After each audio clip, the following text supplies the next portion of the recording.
paper, as in the previous paper you have seen that there is some problem with the fonts and the language and the grammar also. So in my presentation there will be very small written part over there, because I believe that visually if you are able to impact, then these words won't matter which are written over there. So I represent an organization called SPACE. And whenever I say I come from space, they actually think I have actually come from space. Alien. But it's an organization called Alien. Alien. Science Popularization Association of Communicators and Educators. PK. Not PK. I'm very sober right now.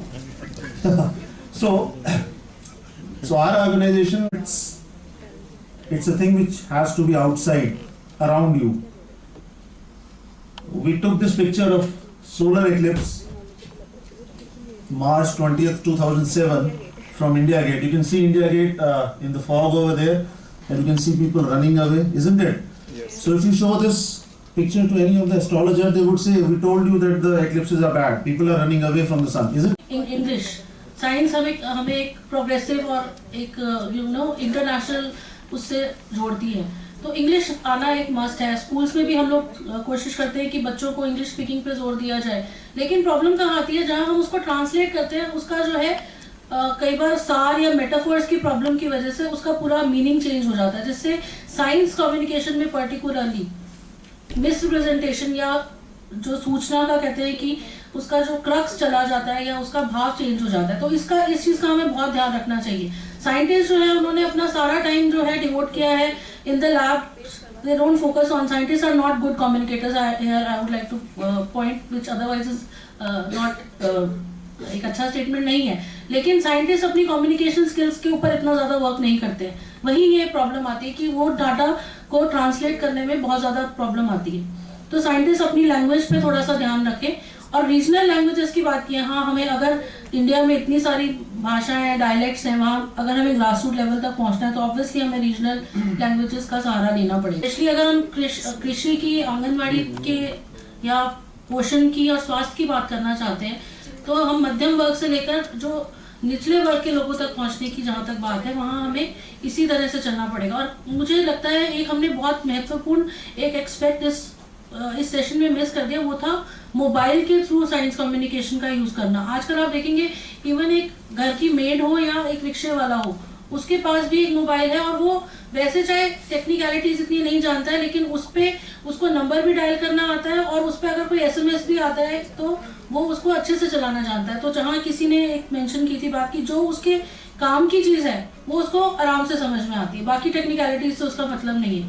उसको ये भी पता रहता है कि किसका number block करना है और किसका एक्सेप्ट करना है. साइंस कम्युनिकेशन कांग्रेस जो कि 5 दिन की है, 25 से 29 तारीख तक नई दिल्ली में इंडियन नेशनल साइंस एकेडमी में आयोजित की जा रही है. इसमें करीब 150 के प्रतिभागी पूरे भारत से आए हुए हैं, जिसमें से वैज्ञानिक, विज्ञान संचारक, विज्ञान लेखक, विज्ञान पत्रकार, मीडिया कर्मी, मीडिया के प्रोफेसर्स, मीडिया के विद्यार्थी इसमें सम्मिलित हो रहे हैं और अपने अपने शोध पत्र प्रस्तुत कर रहे हैं विभिन्न सत्रों में. सर, इसका मेन एम क्या है? मेन एम ये है कि ये जैसा कि यहाँ पे लिखा हुआ है कि communication strategies for science governance, communication strategies for science governance जी. Communication strategies for science governance. Science governance पे बहुत सारी बातें हो रही हैं.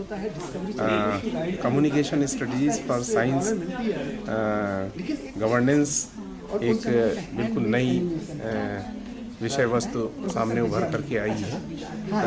पॉलिसी मेकर्स को अपनी पॉलिसी बनाने से पहले वैज्ञानिकों से एक वार्ता करनी होनी चाहिए. वैज्ञानिक चूँकि अपनी बात को संप्रेषित नहीं कर पाते हैं पॉलिसी मेकर्स को भली भांति, तो उसके लिए विज्ञान संचारक अपनी अहम भूमिका अदा कर सकते हैं.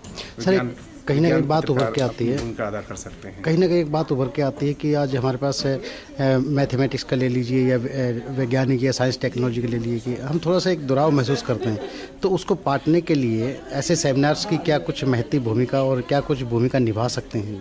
बिल्कुल विज्ञान के विभिन्न विषयों को चूँकि विज्ञान के विभिन्न विषयों में जो कि पूर्णतः प्योर साइंस इनको कहते हैं, फिजिक्स, केमिस्ट्री, बायोलॉजी, इन विषयों में जूलॉजी, बॉटनी, इन विषयों में लोगों की रुचि दिन पर दिन घटती जा रही है। वह टेक्नोलॉजी से संबंधित, अप्लाइड जो साइंस से संबंधित विषयों की ओर आकर्षित हो रहे हैं। इस क्षेत्र में भी हम साइंस कम्युनिकेटर्स अपनी भूमिका अदा करते हैं और लोगों को विज्ञान के जो कोर सब्जेक्ट हैं उनमें शोध करने के लिए प्रेरित करते हैं, क्योंकि जब तक कोर सब्जेक्ट नहीं स्ट्रांग होंगे हम अप्लाइड फील्ड्स में उनका आगे बहुत तरक्की नहीं कर पाएंगे।